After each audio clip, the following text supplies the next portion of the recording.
Баршаңызға сәлем. Бүгін өте дәмді, жұмсақ және жылдам жасалатын печенье жасаймыз.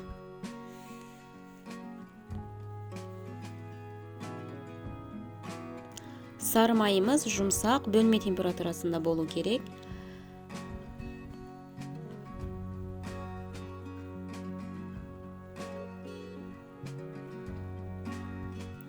Жұмыртқа 3 қасық сұйық май.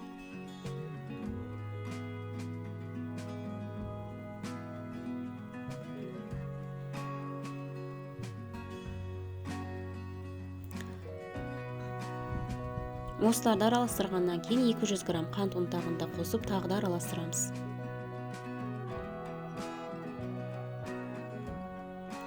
Ұнмен бірге жарты пакет қопсытқышты саламыз.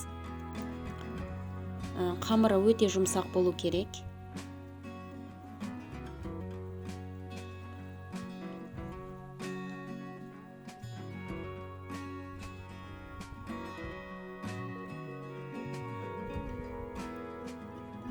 Алдын ала қызып тұрған 160 градус пеште 15 минут пісіреміз. Міне дайын болды. Қалаған шоколадпен безендіруге болады.